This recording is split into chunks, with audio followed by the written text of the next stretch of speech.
After years of saving, I finally opened my own business and invited my whole family to the grand opening. Not a single one showed up. They were all celebrating my brother's new house instead. I sat in the empty office, cleaning up by myself, when a text from Mom came in. "We need to talk about the money. Your brother says he should get a share." You know that moment when your entire world just shifts? When a single, crushing realization hits you so hard it changes everything. For me, it wasn't some big dramatic event. It was the night I sat alone in my brand new office, sweeping up confetti that no one had even stepped on, and saw a picture in a family group chat that made my stomach absolutely drop. Asterisk, asterisk, let me take you back. I was 29, and this office, this company, it was my everything. I'd spent months, years even, obsessing over every single detail. From the gleaming glass conference room to the espresso machine in the kitchen, this was my dream, my legacy. The grand opening was supposed to be the biggest night of my life, nearly a decade in the making. But that night, the chairs sat empty. The catered food was untouched, except for the lonely plate I ate just so it wouldn't go to waste. My name's James, and for as long as I can remember, I've been the responsible one. The peacekeeper, the reliable one, the one who'd lend money even if it meant eating instant noodles for a month. And then there was Kyle, my younger brother, the eternal golden boy. Everything he did, no matter how reckless, was somehow spun into ambition, charisma, or just Kyle being Kyle. When he dropped out of college after 2 semesters to find himself, my parents proudly declared him entrepreneurial. When he burned through 3 jobs in a year, they'd just shrug and say he hadn't found his passion. Meanwhile, I quietly put myself through school, worked double shifts at a warehouse, and lived in a studio apartment barely big enough for a bed and a desk. Every single dollar I saved went toward this dream, a real, legal, registered company with employees and an office. Something that would actually last. So, when I finally signed the lease and opened the doors, I truly believed my family would be proud. I sent out digital invites weeks in advance, even printed a few physical ones for my parents, because I knew they'd pull the never saw the email card. Champagne, music, a little speech to thank everyone who supported me. At 6 p.m., I stood by the entrance in my one good suit, waiting. At 6:15, I told myself they were just running late. At 7, I refreshed my phone, hoping for a text, a call, anything. Nothing. By 8, I quietly told the caterer they could pack up the leftovers.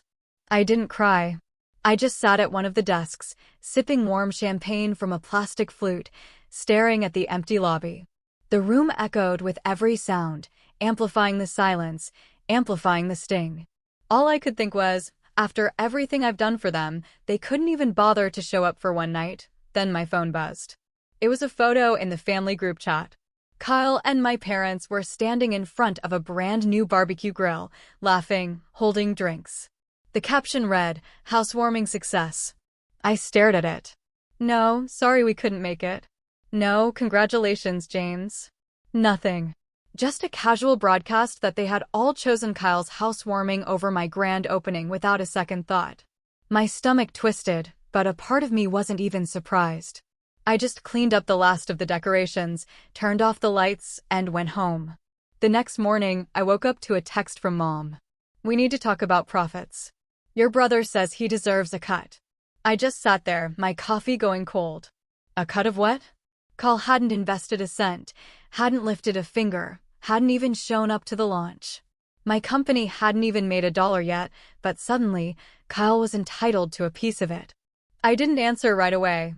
Instead, this wave of pure exhaustion washed over me, not just from the night before, but from years of being taken for granted. I could already picture the whole conversation, Mom insisting family comes first, Dad saying Kyle needs this more than you do, Kyle probably sending me a list of reasons why his contribution justified a percentage. But for the first time in a long time, something in me hardened. That text wasn't just a request, it was a warning shot. And I had a choice, roll over like I always did, or do something different this time. I put my phone down, poured myself another coffee, and started thinking. That's when I realized, maybe for the first time in my life, that I wasn't as powerless as they thought I was. I didn't reply to Mom's text that day or the next. Instead, I watched the group chat light up with more photos of Kyle's housewarming, more inside jokes I wasn't part of. Each one added fuel to the quiet fire building in my chest. By the end of the week, Mom sent another message.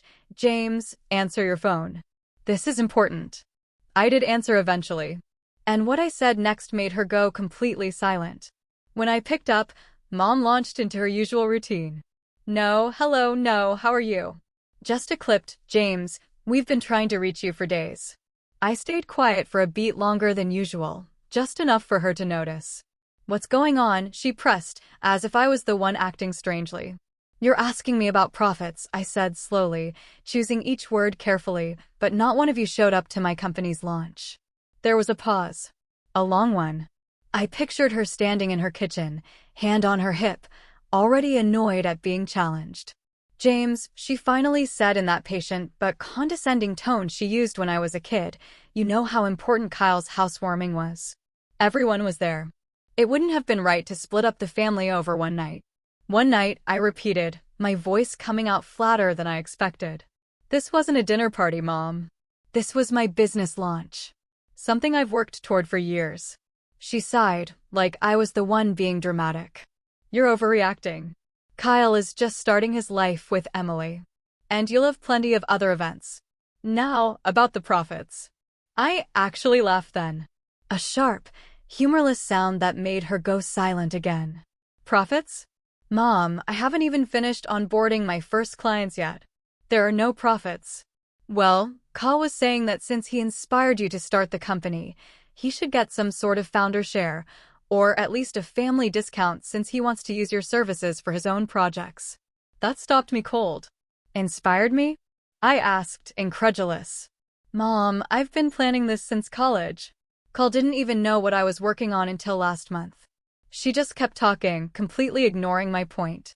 "Look, your brother is trying to build his life. You're single. You don't have kids. You can afford to be generous. Think of this as helping the family." Helping the family. That line again. I told her I had to go and hung up before she could say anything else. That was the moment I realized this wasn't going to blow over. My parents didn't see my company as mine. They saw it as the family's new resource. And Kyle was first in line, plate in hand, ready to take whatever he wanted. Over the next few weeks, it just got worse. Kyle texted me directly one afternoon. "Hey, bro. I was thinking, can you hook me up with a partnership package? Like, I'll promote your company to my friends, and in return, you give me a lifetime free account. Fair?" I stared at the message, baffled. He had never promoted anything in his life except his own parties. When I didn't reply right away, he sent another. "Mom said you'd probably say yes. Just let me know what I need to post." That's when I decided I wouldn't respond at all. A day later, Mom called again. "James, why are you ignoring your brother? He's trying to help you grow your business." I asked her very calmly if she understood that what Kyle was asking for was essentially free labor. She brushed it off. "It's just family. You're making such a big deal out of nothing." But the group chat told a different story. One night, Kyle sent a photo of his new patio furniture, writing, "Thanks, Mom and Dad, for the loan." Another relative replied, "What about James? Didn't he just launch something?" Kyle's reply, "Yeah, but he's being super weird about money lately." Mom chimed in, "He's stressed. He'll come around." They were having entire conversations about me, about my money, my company, without me, right in front of me. Then came the kicker. An invitation to Kyle's networking barbecue. "You should come," Mom said brightly when she called to follow up. "Lots of people there could be good for your business." I asked who was going to be there. "Oh, just some of Kyle's friends, people from his gym, Emily's family. Bring some business cards." I almost laughed. They skipped my launch, but now I was supposed to show up at Kyle's party and beg his friends for business. I didn't go. And that night, they sent a group picture of the whole family standing around the grill, captioned, "So much fun. We missed you, James." Though "we missed you" stung more than I expected, it felt like it was my fault for not playing along with their narrative. The final straw came 2 weeks later. I got an email from my accountant saying that someone, using my mother's email address, had inquired about adding a family partner to my company's banking account. They didn't have access, of course, but just the fact that they had tried made my stomach drop. I called Mom immediately. "Oh, that," she said, sounding annoyed. "I was just trying to make things easier for you. This way, Carl could handle some of the finances and take the stress off your plate." I was quiet for a long time. "James, don't ever do that again," I said finally, my voice low, steady. "You don't touch my accounts. You don't ask about my accounts. This company is mine." She huffed. "You don't have to be so territorial. We're just looking out for you." But I didn't believe that anymore. I hung up and sat in my office for a long time, staring out the window. The city below was alive with people living their lives, making their own choices. And here I was, letting my family make me feel like a child. For the first time, I started thinking seriously about what it would mean to set boundaries. Real boundaries. Not just saying no once, but actually making sure they couldn't take from me again. The very next day, Kyle sent me a new text. "Bro, did you see the new patio heater I bought? You should come check it out. Also, when are we getting that family discount? Dad said you're being stingy." Something in me shifted. I didn't reply. Instead, I opened my laptop, logged into every single account with my name on it, joint streaming services, shared utilities, even the old family phone plan, and started making a list. Because if they thought they were entitled to everything I had built, they were about to find out just how wrong they were. And I wasn't going to warn them this time. 2 weeks passed. I was busy onboarding my first real clients, spending long nights at the office, drinking too much coffee, living off takeout, and, honestly, feeling proud of myself. For a moment, I thought the family drama might cool off if I just stayed quiet and focused on my work. But then came the weekend that flipped everything. It was a Saturday morning, and I had planned to sleep in for the first time in weeks. Around 7:30 a.m., my phone started buzzing relentlessly. First, a call from Mom, then Dad, then Kyle, then Mom again. I groaned, rolled over, and ignored it. A minute later, a notification popped up from my company's internal dashboard, a flagged access attempt. Someone was trying to log in from an unknown device. I sat straight up in bed. I opened my laptop and checked the logs. Sure enough, there had been 3 failed login attempts from an IP address suspiciously close to my parents' neighborhood. Someone had been trying to get into my business account, and not just casually, they were guessing passwords. My stomach dropped. I called Mom immediately. "Oh, good, you're awake," she said cheerfully, as if this was a normal Saturday morning. "We were just talking about how to get you some help. Kyle and I were thinking you're working too hard, and if we had access to some of the systems, we could process payments for you, maybe keep track of client invoices." "You tried to log in," I said flatly. Silence. "You tried to get into my company account?" I repeated, my voice rising. "Well, yes, but only because you've been so secretive lately," she said defensively. "We thought maybe you were overwhelmed. This way, you had no right." I snapped. "None. You don't touch my company. You don't even ask before doing something like that." She sounded offended. "James, you're making it sound like we're criminals. We're your family. We just want to help." "Help." I let out a short, bitter laugh. "Mom, you skipped my lunch. You gossip about me in the group chat. You demand money I don't have. And now you try to break into my accounts. That's not help." She sniffed, and her voice got that sharp edge I knew so well. "You're being ungrateful. Your father and I raised you, supported you through school, and this is the thanks we get? Locking us out." I pinched the bridge of my nose, trying to breathe. "You didn't pay for my school, Mom." "I did. You didn't support me when I was saving for this company. You barely even knew what I was doing until I signed the lease." "That's not the point," she said coldly. "This family shares everything. You've been acting like you're better than us, hoarding your success. It's selfish." I didn't trust myself to say anything else. I just hung up. 10 minutes later, Carl texted me. "Really, dude? Mom says you yelled at her. Chill. She was just trying to make sure you don't mess anything up. Also, I already told Emily we'd get that family plan discount, so don't make me look bad." I put the phone down, shaking. That was the moment I realized it wasn't just a boundary issue anymore. They genuinely believed they were entitled to what I had built. By Monday, it escalated again. I got to my office and found an envelope shoved under the door. Inside was a handwritten letter from my father. James, we've been patient with you, but your attitude lately is unacceptable. Your mother and I have talked, and we think it's time you start giving back to the family in a real way. We propose a family stipend, 15% of your monthly revenue to be distributed fairly between your parents and your brother. Consider this a way of honoring where you came from. I sat there in my office, gripping the letter so hard the paper crinkled. My father, the man who hadn't even bothered to attend the most important night of my career, was now formally requesting a cut of my revenue. Not profits, revenue. Before expenses, before salaries. It was so absurd I almost laughed, but the laugh caught in my throat because I knew they were serious. That night, I didn't sleep. I lay awake, staring at the ceiling, thinking about every time I had bailed Kyle out of trouble. The time I covered his rent when he blew his paycheck on a business opportunity. The time I co-signed a loan so he could buy a car, only for him to miss 3 payments and tank my credit score. The time Mom called me crying because Kyle had gotten into a fight at a bar and needed money for legal fees. Every single time I had shown up, and this was how they repaid me, by trying to worm their way into my livelihood before it had even had a chance to grow. The next weekend was the final nail in the coffin. I was out with a friend grabbing lunch when I got a notification. My company's office alarm had been triggered. My stomach lurched. I rushed back to the building and found my brother standing outside the office door, fiddling with the keypad. "What are you doing?" I demanded, my voice echoing in the hallway. He jumped, looking guilty for half a second before plastering on a grin. "Relax, man. Mom said you wouldn't mind if I grabbed a few things. I told Emily I'd show her around your office." "You tried to break in?" I said, my voice cold.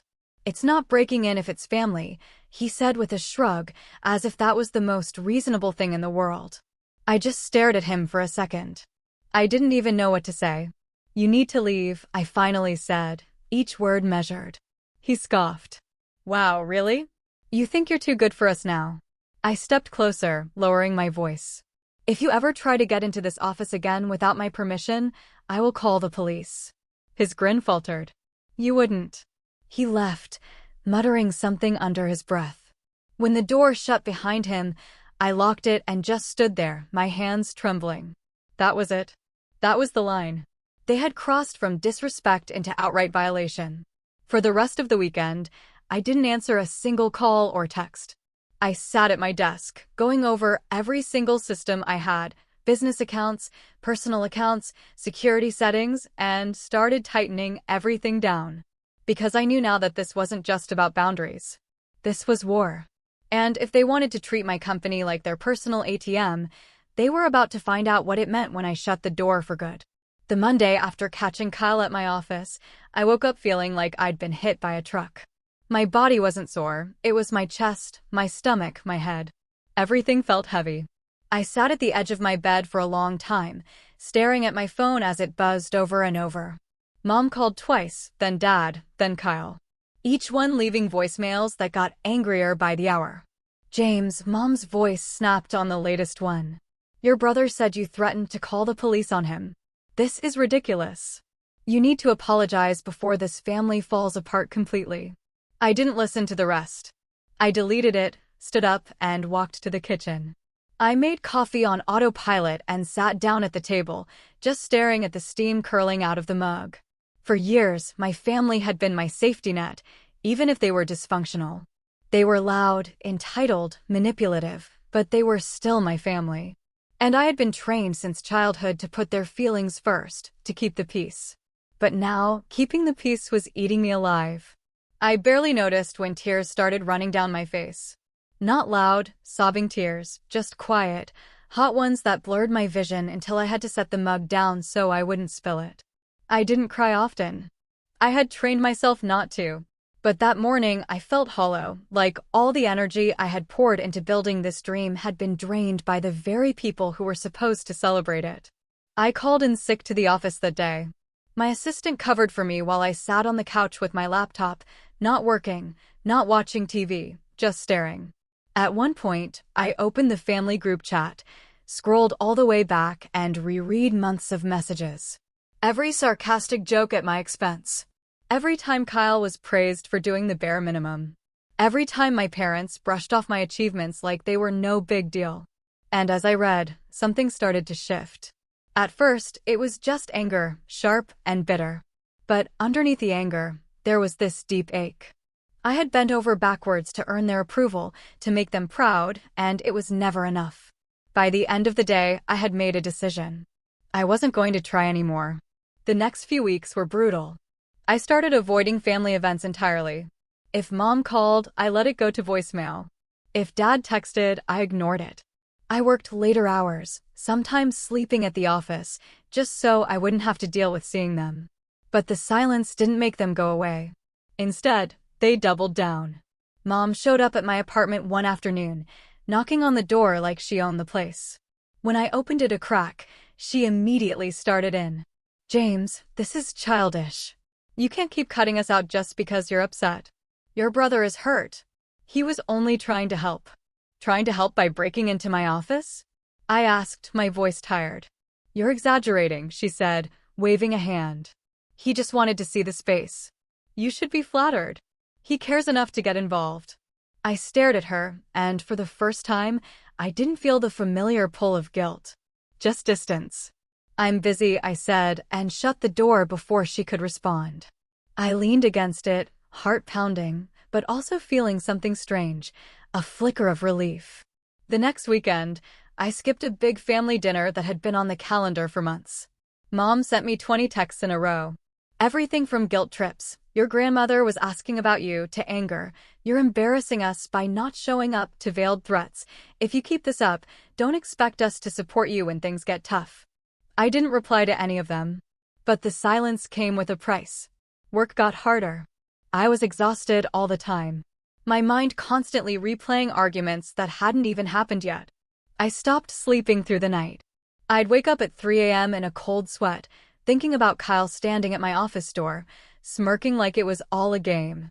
I was irritable with my employees, short with friends, even clumsy with small tasks.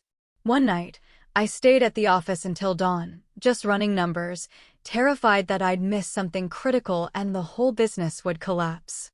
And my family would swoop in and say, "See, this is why you needed us." But little by little, something else started forming under all that fear and exhaustion.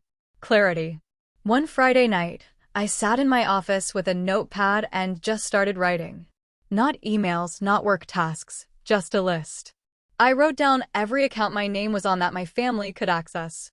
Every shared bill, every streaming service, every old account that still had Kyle or my parents listed as secondary users. Then I wrote down all the ways they could potentially interfere with my business, from trying to access accounts to calling vendors to showing up uninvited. It wasn't just a to-do list, it was a blueprint. Because I realized that if I didn't take control now, this would never stop. I spent the entire weekend acting on that list. I called my bank and added extra security measures. I set up two-factor authentication on every platform. I moved my personal savings to a new account at a different bank. I spoke to my attorney about locking down the company paperwork so no one could make changes without my consent. Each step made me feel a little lighter. By Sunday night, I sat back in my chair, staring at the office ceiling, and felt something I hadn't felt in months. Calm. Not happy. Not triumphant. But calm. Because for the first time, I wasn't just reacting to what my family did. I was preparing. And deep down, I knew this was only the beginning. Whatever came next, I was going to be ready. And this time, they wouldn't see it coming. It's strange how much lighter the world feels when you finally stop begging for someone else's approval. After that weekend of locking things down, something in me shifted. I stopped waiting for texts from mom or dad, stopped replaying arguments in my head, stopped wondering what they were saying about me in the group chat. Instead, I started focusing on what I could control and what I could build. The next Monday, I came into the office before sunrise. The city was quiet, still waking up, and for the first time in months, I felt excited to be there. I made a fresh pot of coffee, sat down with my notebook, and mapped out the next 3 months of company growth. My first few clients were small, but word of mouth was spreading. One referral led to another, and soon I had meetings lined up with bigger players. the kind of contracts that could stabilize the company's finances for a whole year. And without the constant background noise of my family pulling at me, I was sharper, more focused. One by one, the deals started closing. I remember the first major client I landed, a mid-sized firm that had been shopping around for months. After our final pitch meeting, the CEO shook my hand and said, "James, you clearly care about what you're building. That's why we're choosing you." I walked out of that meeting grinning like an idiot. When the contract came through, I stayed at the office late that night just to run the numbers twice, making sure it was real. When I finally saw the revenue projections, I leaned back in my chair and just stared at the ceiling, a smile creeping across my face. This wasn't just survival anymore. This was growth. And with growth came options. The next few weeks, I invested in better equipment for the office, hired a part-time assistant to handle admin work, and even brought in a consultant to help streamline operations. Each improvement made the business run smoother, freeing up more of my time to focus on strategy. It felt good, better than good, to see something I had poured years of effort into finally thrive. But the best part wasn't the money or the success. It was the confidence. I stopped feeling small when my phone buzzed with a message from Mom or Kyle. I stopped dreading running into them at the grocery store. In fact, I started ignoring them entirely. One afternoon, Mom left me a long voicemail, full of sighs and dramatic pauses. "James, this has gone on long enough. Your brother is hurt. Your father and I are hurt. We just want to sit down and figure out a way to work together. Family is supposed to share." I didn't call her back. Instead, I listened to the message twice, calmly deleted it, and went right back to reviewing a new contract that was worth more than my first 3 clients combined. And then something interesting happened. Kyle texted me, not with demands this time, but with a question. "Hey bro, do you know anyone hiring? Things are kind of tight right now." I stared at the screen for a long moment. I could have ignored him. I could have gloated. But instead, I typed back, "No, sorry. Things are busy here." And that was it. The power dynamic had shifted. I didn't need to yell or argue. I didn't need to explain myself. For the first time in my life, I had the freedom to simply not engage. And that silence drove them crazy. The texts started coming more frequently. Kyle asked if I could lend him money to cover rent. Mom asked if I could pay for a family trip they had already booked since they were a little short right now. Dad left me a message saying he'd heard about my new clients and that it was only fair to share some of the success. I didn't respond to any of it. Instead, I kept growing. Within a few months, I had doubled my revenue. I moved the company to a slightly bigger office with more natural light and room to expand. I bought new furniture, upgraded our software, and even hired a junior project manager to take some of the workload off my shoulders. For the first time, I felt like a real CEO. And that's when I started thinking about the next phase. Not just surviving, not just growing, but using my position to protect myself permanently. I set up a separate holding company for my assets, moved my intellectual property into it, and arranged things so that if anyone ever tried to interfere legally, they'd have to go through multiple layers just to figure out what I even owned. I also updated my will, something most people my age don't even think about, making sure everything was locked down and out of reach of anyone who might try to claim a piece of it for the good of the family. Each step made me feel stronger, calmer, and more in control. But the irony was that the more I pulled away, the louder my family got. Mom started sending guilt-laden emails about how she missed her son. Kyle posted vague rants on social media about selfish people who forget where they came from. Dad left messages about needing to talk about the future of the family. At one point, Kyle even showed up outside my office again, but this time, he couldn't get in. I had upgraded the security system to require access cards and cameras. I watched him on the feed, pacing, knocking once or twice, then finally leaving. When the alert popped up on my phone that the system had recorded footage, I saved it just in case. Because as proud as I was of how far I had come, I knew one thing for sure. They weren't done. They would try again. And when they did, I wasn't going to just sit there and take it. I was going to be ready, not just to protect what I had built, but to make sure they understood once and for all that they couldn't treat me like this anymore. And for the first time, I felt a strange sort of anticipation because I wasn't just surviving their attacks anymore. I was waiting for them to make the next move so I could finally make mine. By the time spring rolled around, my company was in the best shape it had ever been. I had a small but loyal team, recurring contracts with several mid-sized firms, and enough cash flow that I didn't have to think twice about payroll. The business no longer felt fragile. It felt stable, and that stability gave me the mental space to look at the bigger picture. I wasn't just building a company anymore. I was building a shield. One Friday afternoon, I was going through paperwork with my attorney, signing off on some final protections for the holding company, when he casually asked me, "You mentioned family disputes last time we met. Do you still want to include a clause barring them from ever having financial power over the business?" "Yes," I said without hesitation. He nodded, adding a note to the document. "Good call. You'd be surprised how many disputes we see when a business starts doing well. Families can be complicated." I almost laughed. Complicated was an understatement. After the meeting, I decided to take a long walk through the city. The weather was warm, and for the first time in a while, I let myself slow down and think. That's when I noticed something strange. I hadn't heard from my family in nearly 2 weeks. No texts, no voicemails, no surprise visits. At first, I thought maybe they'd finally backed off, but then I got a call from a mutual acquaintance, a family friend who owned a small accounting firm.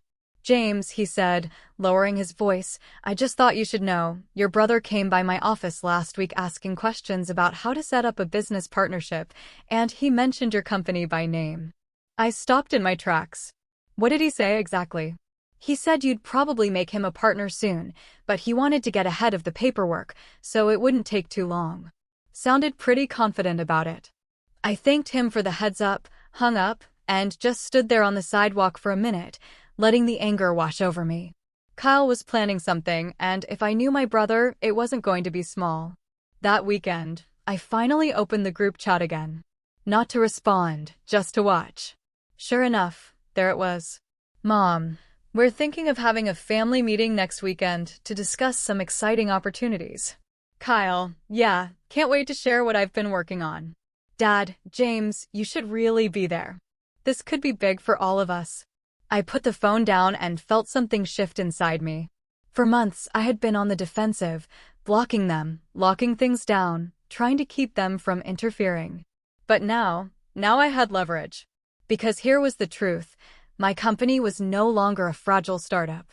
It was profitable, secure, and, thanks to the restructuring, I was the only one with legal authority to make decisions about it.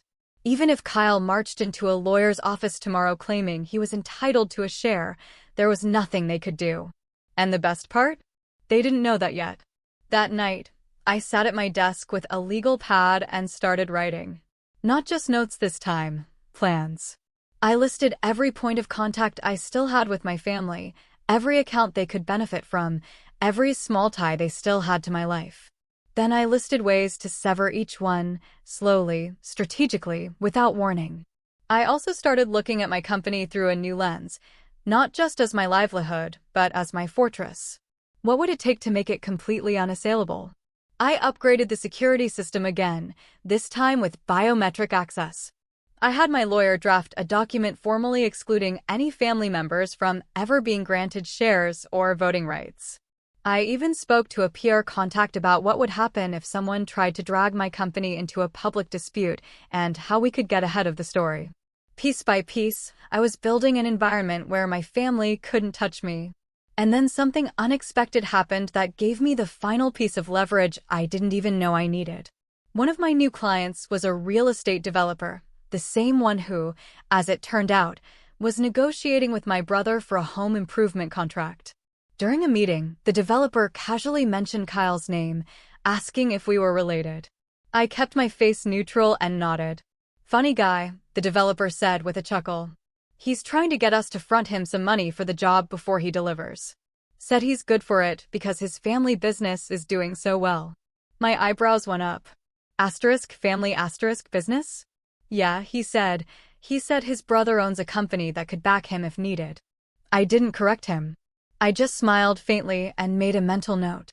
Because now I had something my brother didn't realize I had: influence. Quiet, subtle influence. The kind that didn't require yelling or fighting. Just a well-placed word here and there to make sure the truth came out when it mattered. By the time the family meeting rolled around, I was ready.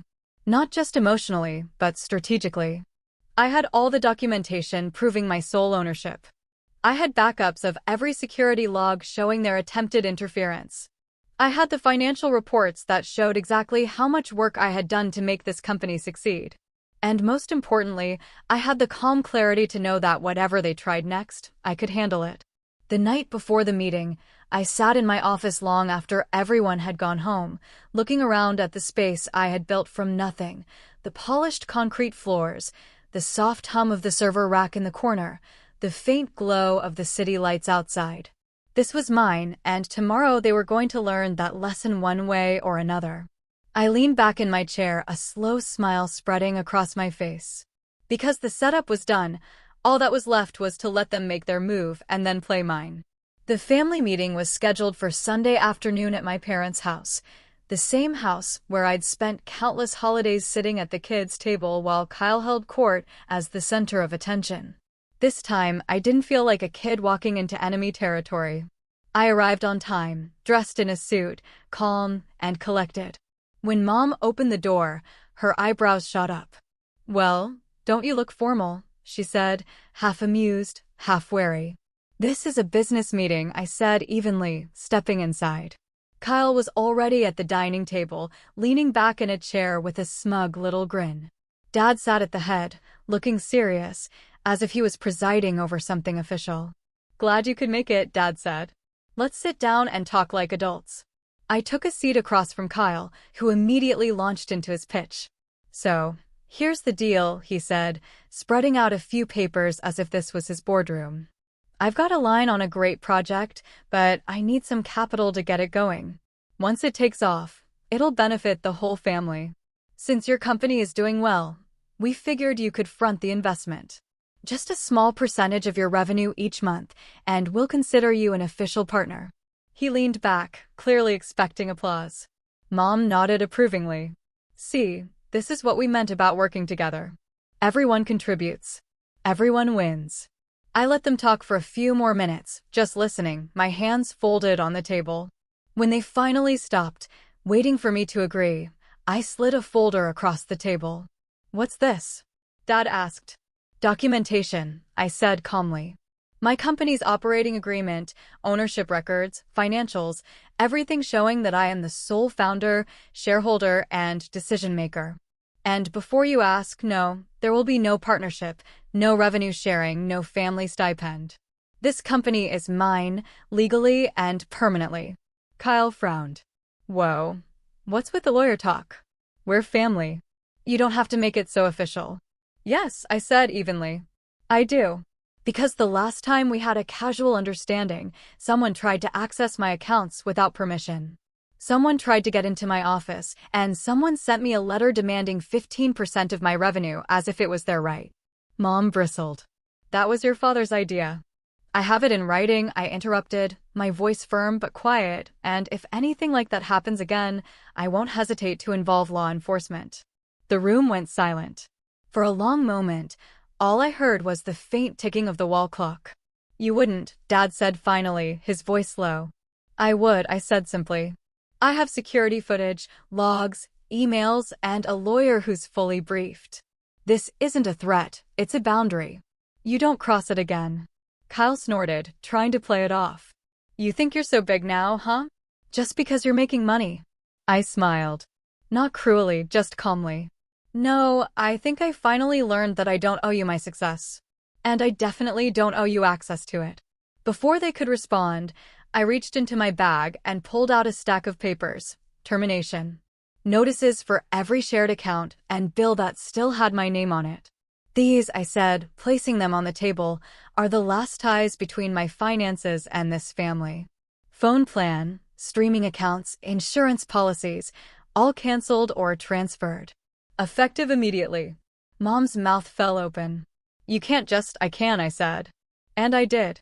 Kyle's smug expression was gone now, replaced with a flush of anger.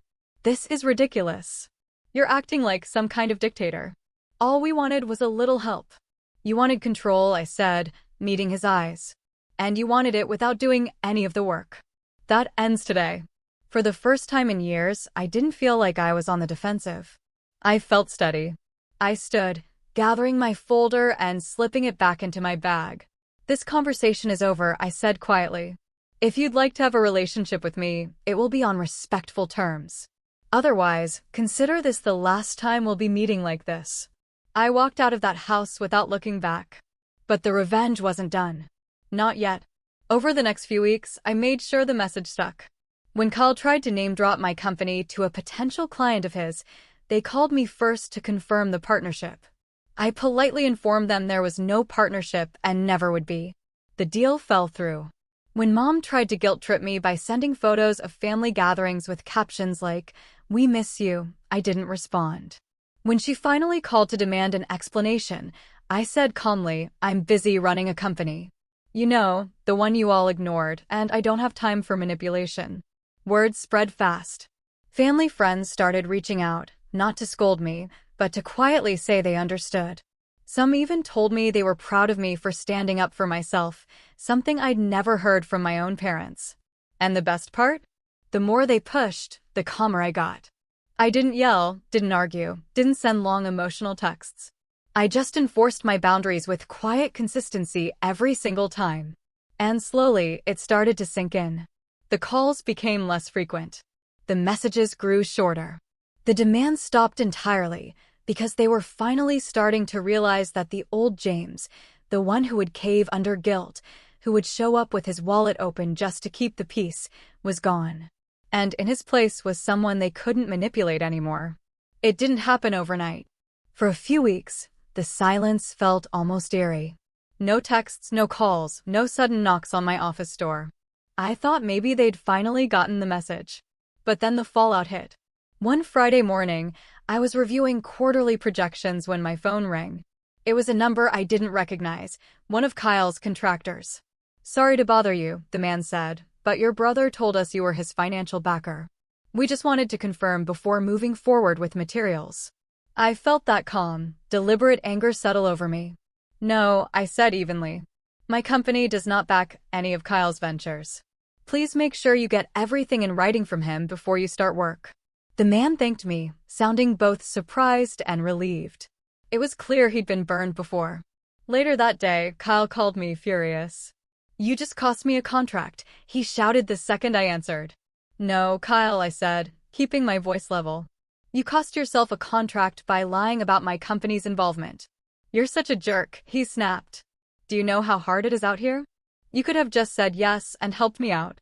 "I don't reward dishonesty," I said simply, and hung up. That was the beginning of the unraveling.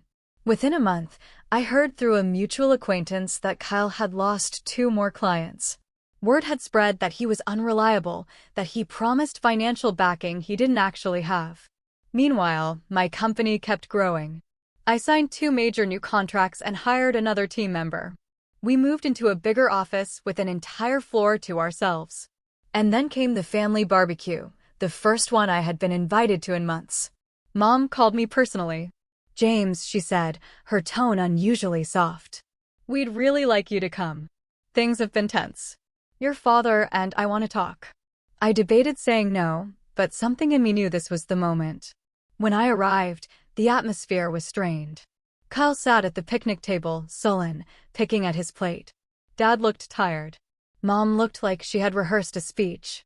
"James," she began, "we just want to put all this behind us. Family is more important than money." I almost laughed, but I kept my expression calm. "Funny," I said, "because money was the only thing you wanted from me for months." Mom flinched. "That's not fair." "It's completely fair," I said quietly. "You skipped the most important night of my life to go to a housewarming. You tried to get into my accounts. You demanded a percentage of my revenue before I'd even broken even. And when I said no, you tried to guilt me into giving you access anyway." Dad sighed. "We made mistakes, but surely you can forgive?" "I can't," I said, cutting him off. "But forgiveness doesn't mean forgetting, and it doesn't mean letting you keep taking." Kyle finally spoke up, his voice sharp. You think you're better than us now, just because you have money? I turned to him, calm as ever. No, Kyle. I think I've stopped letting you use me as your backup plan, and you don't like it. He didn't respond. I stood then, taking my time, letting the silence stretch. Here's the truth, I said, looking at each of them. I built this company from nothing. I sacrificed years of my life for it. And you didn't just fail to support me. You actively tried to take from me. That ends now. We will not be doing business together. We will not be sharing accounts. If you want a relationship with me, it will be as family, not as shareholders. I started walking toward the gate, then paused, turning back one last time. And if you ever try to cross that line again, to get into my accounts, my office, or my business, I will treat you the same way I'd treat any other trespasser. Their faces were a mix of shock and anger, but nobody said a word. I left without another glance. Driving home, I felt something I hadn't felt in months. Peace. Not the fragile, quiet kind I used to cling to, but something solid. That night, I sat in my new office, looking out over the city skyline. My team had gone home hours ago. The space was silent, except for the faint hum of the servers. I thought about all the times I had bent over backward for my family, all the times I had sacrificed my own goals to keep them happy. And I smiled, because now, finally, they understood. The next morning, I woke up to a text from Mom. We'll respect your wishes. We just hope someday you'll come back to the family. I didn't reply. Instead, I took a photo of the office, the polished floors, the clean desks, the name of my company glowing on the wall, and sent it to the group chat with a single message. You had your chance to be part of this. That chance is gone. And then I muted the chat for good. I leaned back in my chair, closed my laptop, and let out a long breath. For the first time in my life, I didn't feel like I was standing outside the family looking in. I felt like I had built a life and a future entirely my own. And this time, no one could take it from me. For the first time in my life, I didn't feel like I was standing outside the family looking in. I felt like I had built a life and a future entirely my own. And this time, no one could take it from me. You'd think after all. That, after muting the group chat, after sending that last, defiant message, there'd be some kind of immediate, explosive reaction. A deluge of calls, maybe even another unannounced visit. But instead, for a while, there was nothing. Just a deep, profound silence. It was unsettling at first, like the sudden quiet after a storm, leaving you waiting for the next rumble of thunder. I found myself checking my phone reflexively, half expecting a new onslaught, a fresh wave of guilt trips or demands. But the screen stayed dark. The family chat remained muted. And in that quiet, my company didn't just grow, it soared. It was like lifting a crushing weight I hadn't even realized I was carrying. My focus sharpened. My creativity flowed. Suddenly, decisions that used to feel fraught with anxiety became clear, strategic moves. That large contract I'd been reviewing when Mom left her family should share voicemail? I closed it. And then I closed another. Word of mouth, which had been a trickle, became a steady stream. My first real clients, who had seen my dedication even through my personal turmoil, started referring me to their networks. James really cares, they'd say. He puts everything into his work. It was validation I hadn't realized I craved, especially after years of my own family dismissing my efforts. I expanded the office, taking over another suite on the same floor, knocking down a wall to create an open-plan workspace bathed in natural light. It was vibrant, alive with the quiet hum of productivity and the collaborative chatter of my growing team. I hired more people, not just junior roles, but experienced professionals who brought their own energy and expertise. We started working on larger, more complex projects, the kind I'd only dreamed about months prior. There were still late nights, still too much coffee, but now it was driven by passion, not fear or desperation. I felt a surge of genuine pride watching my employees thrive, seeing them contribute to something real, something that mattered. And for the first time, I started living for myself, not just for the ghost of an approval I'd never receive. I used some of my new financial stability to finally address the exhaustion I'd been carrying. I hired a personal trainer, started eating healthier. I even dusted off my old guitar, taking lessons again, something I hadn't touched since college because responsible James didn't have time for hobbies. I started traveling, small weekend trips at first, then a full week in another country, completely unplugged. Just truly letting myself experience joy without a looming shadow. It was exhilarating. I realized how much of my identity had been tied up in being the dutiful, self-sacrificing brother and son. Without that burden, I was discovering who I really was, what I truly wanted. It was liberating, but also, at times, a little lonely. This newfound freedom came with the bittersweet taste of separation. The family's silence, however, was just the quiet before another storm. About 2 months after that final chat message, the subtle attempts began again, not directly from them, but through proxies. An aunt, who I rarely spoke to, called me out of the blue. "James, dear, your mother is just so worried about you. She says you haven't been yourself lately. Perhaps you could call her." I was polite but firm. "Auntie, I'm doing great, actually. Busier and happier than ever. If Mom wants to talk, she knows my number, but it needs to be about us, not my business or Kyle." Then came the texts from distant cousins I barely knew, vaguely referencing family discord and misunderstandings. I knew exactly who was orchestrating it. My strategy was simple: polite deflection, consistent boundaries, and absolutely no emotional engagement. I treated these attempts like spam emails, acknowledged, then deleted. It was exhausting, but I was building a new muscle, the muscle of self-protection. Meanwhile, Kyle's life was spiraling. The real estate developer, after my quiet conversation, pulled out of his deal with Kyle. And as word spread through his small network that Kyle was unreliable, that he promised financial backing he didn't have, the well quickly dried up. I heard through the grapevine, a former colleague of Kyle's who reached out to me for business, that Kyle's venture into home improvements had essentially collapsed. He was barely getting small jobs, struggling to make rent. My parents, of course, were deeply entrenched in his drama. They'd already co-signed a lease for him, covered some credit card debt. Now, they were financially strapped themselves, pouring money into Kyle's sinkhole while he blamed everyone but himself. This spiraling desperation led to the next escalation. One evening, after a particularly fulfilling day at the office, I got a call from my mother, her voice tight with barely suppressed anger. "James, your father and I are struggling.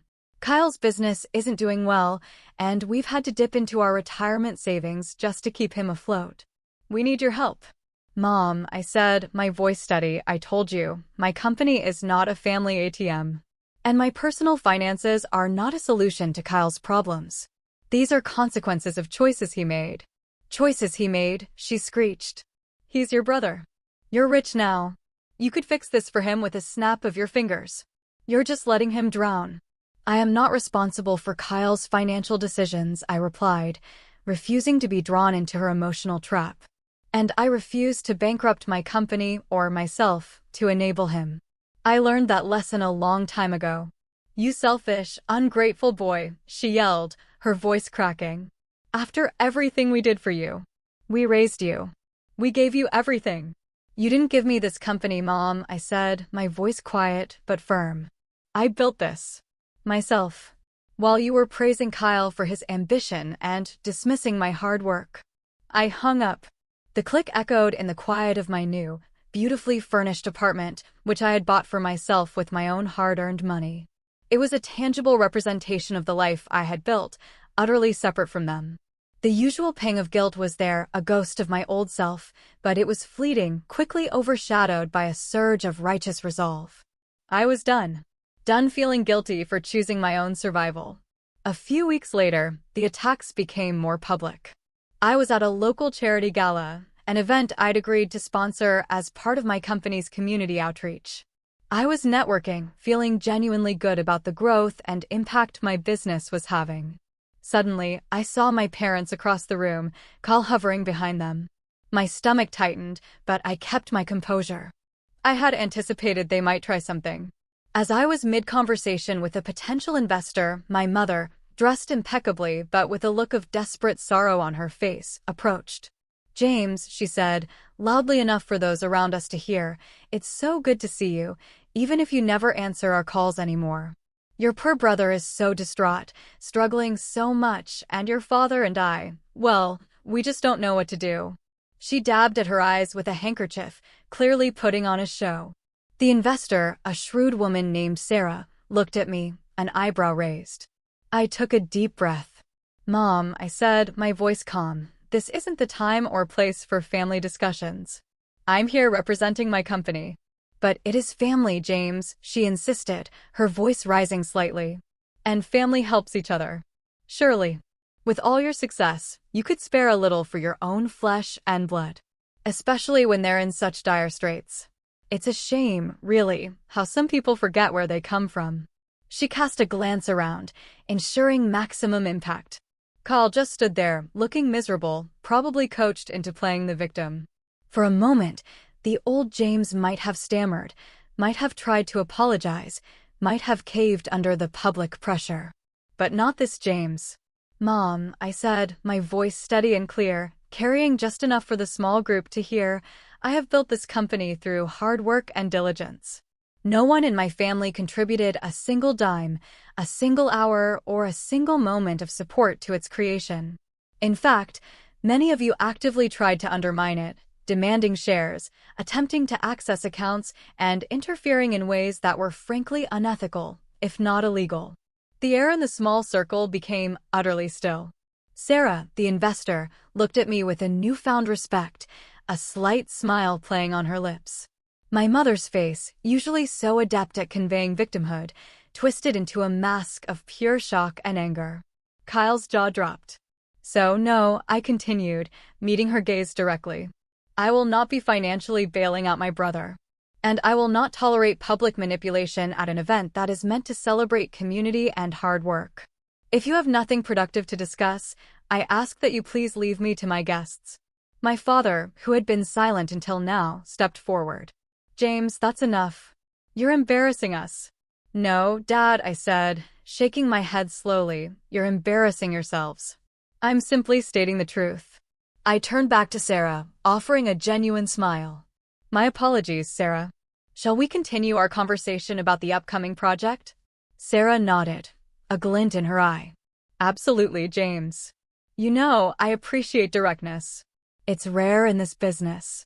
My parents, seeing their ambush utterly backfire, turned and practically stomped away, Carl trailing behind them, his shoulders slumped.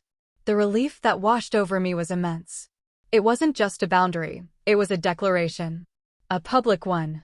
And it felt incredibly empowering. This incident finally pushed them to their last, desperate measure. About a month later, a registered letter arrived at my office.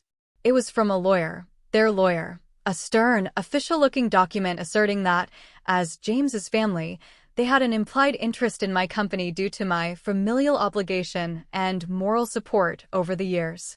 They were requesting an accounting of all my company's assets and proposing a fair distribution to avoid legal action. It was absurd, but it was also a tangible legal threat. I handed the letter to my own attorney, a calm, seasoned professional who just chuckled as he read it. "They're fishing," he said. "Trying to find a weakness. Good thing we've already locked everything down, isn't it?" He drafted a concise, devastating response, detailing every legal protection I had put in place, the separate holding company, the bylaws specifically excluding family interests, the biometric security, the documented attempts at unauthorized access. He informed them that any further attempts to interfere or make frivolous legal claims would be met with countersuits for harassment and damages. It wasn't just a letter, it was a legal battering ram. The response from their lawyer was telling, a brief, almost apologetic note stating they would advise their clients to cease all further contact and actions related to my business. They had tried, they had failed, and now they had been legally outmaneuvered. It was the final, definitive step. After that, the silence became real. Not the eerie, pre-storm silence, but a profound, settled quiet. No more calls from concerned relatives. No more passive-aggressive texts. No more ambushes at charity events. It was over. And in that space, my life truly blossomed. My company continued its upward trajectory.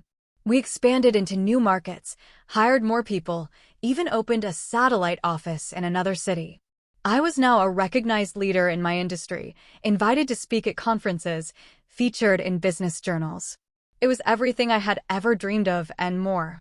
But the greatest success wasn't the revenue or the accolades. It was the internal transformation. I was no longer driven by a need to prove myself or a fear of letting others down. I was driven by genuine passion, by the joy of building something meaningful. I found peace. I found happiness.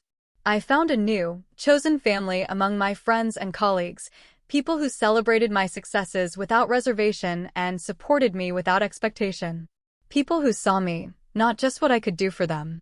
I would still sometimes see flashes of my old family's life, glimpses on social media from accounts I hadn't muted. Kyle's profiles became less about entrepreneurial ventures and more about odd jobs, complaints about the economy, and vague pleas for help.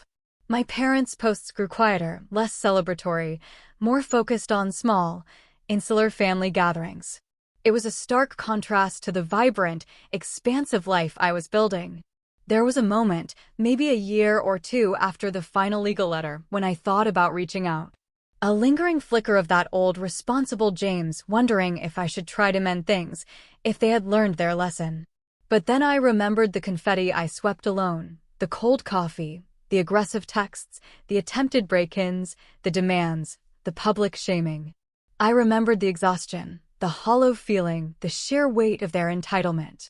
And I knew, with absolute certainty, that some things, once broken, are better left unrepaired. Some ties, once toxic, are better severed entirely. I didn't need their approval anymore. I didn't need their presence to define my worth. My company, my life, my chosen family, they were all proof that I had built something far stronger, far more genuine, and infinitely more fulfilling than anything I could have ever salvaged from the wreckage of my past. That night, I sat in my corner office on a much higher floor, looking out at the glittering cityscape. The hum of the servers was still there, but now it was a reassuring sound, a testament to growth, to resilience. I took a slow sip of hot, perfectly brewed espresso, savoring the moment. It wasn't about revenge anymore. It was about freedom. True, unburdened freedom. And it was glorious. I had not just built a company. I had built myself, brick by painful brick, into someone who finally, truly, had it all on his own terms. If you enjoyed this story, don't forget to hit that like button, subscribe for more crazy Reddit tales, and ring the bell so you never miss the next one. And hey, share your thoughts in the comments. I'd love to know what you would have done in this situation.